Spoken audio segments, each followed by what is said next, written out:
We're here to talk through this Araf puzzle by Serkan. Its theme is Cyclops. It's one big eye, and it looks like there are a whole number of clues, but there's going to be a fair amount to actually think through to get to the solution. A lot of these numbers are pretty close, and it looks like there are going to be either or choices throughout.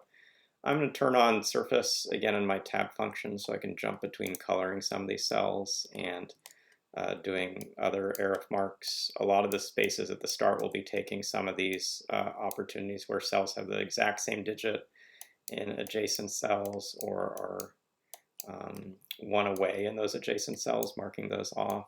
I'm for sure going to miss some as I just spot check around the grid and doing this.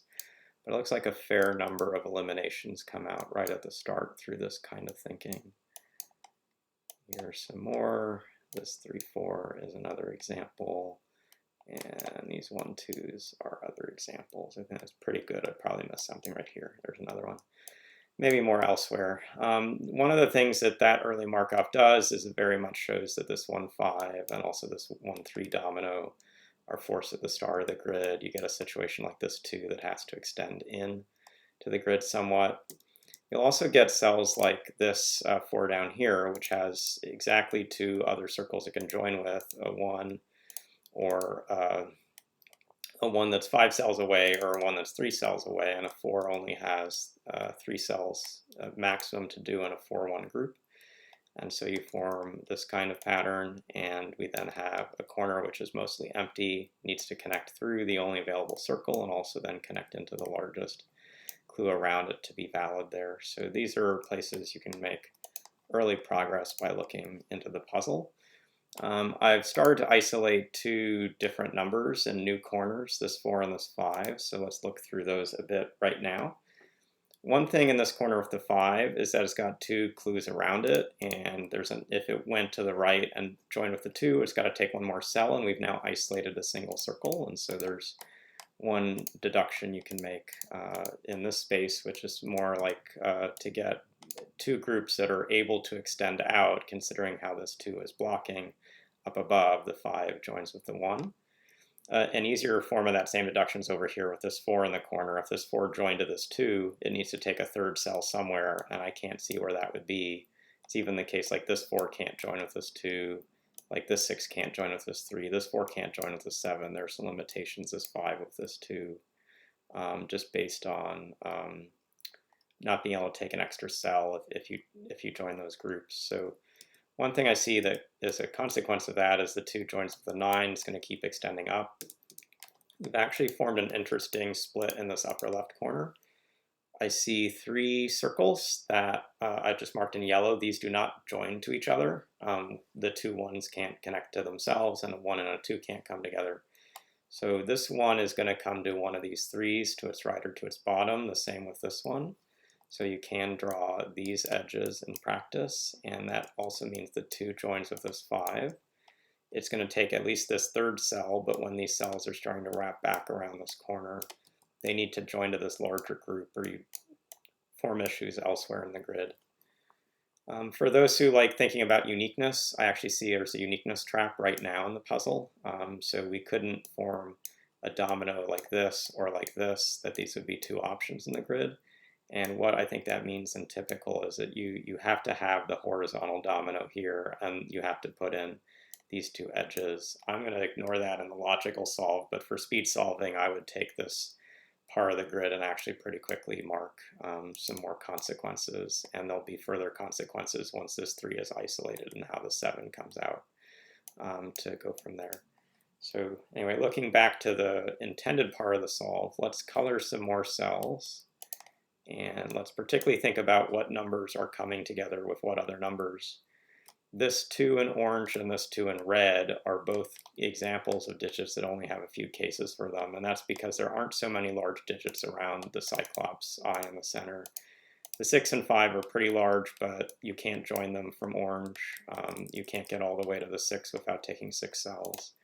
But there are options for both of these 7s to take effectively 6 cells and join them up. So one of these 2 cells in orange that's a 7 will join with the 2 clue that's down below, starting in the 6th row.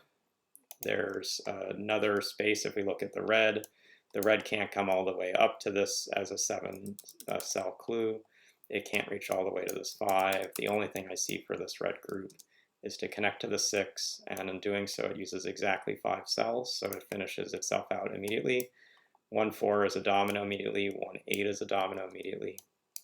This one in the last row extends to the right one. It can't come over to this 5 or to the 6 because those regions will be too large. So it's got to quickly connect to the 4, and that forms this group. We do want to still fill in the cells, like the cell in the corner. And notice the 5 and 6 will be part of different groups. And if this came from the 5, it really doesn't have another cell to take. These would be too large. And so this corner cell looks like it has to connect to the 6.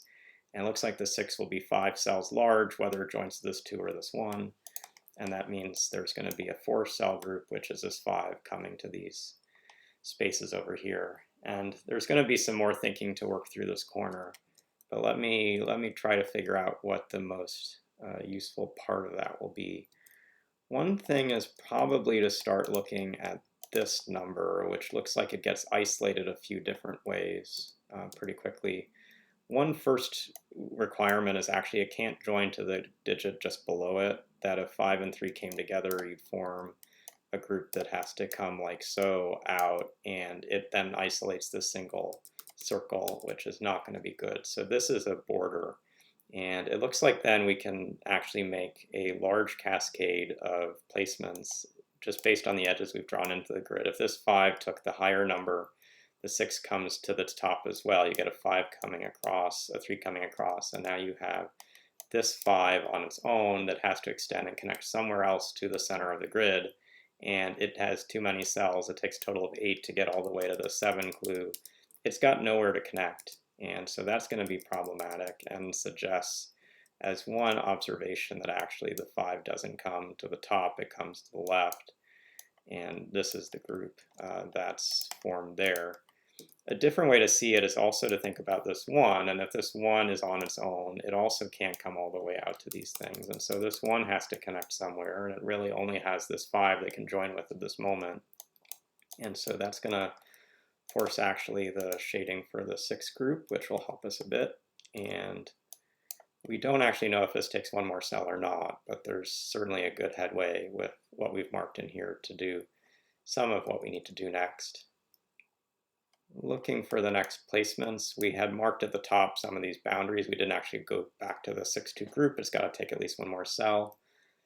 This 2, it can connect to the right, but it will always take one more cell when it does so.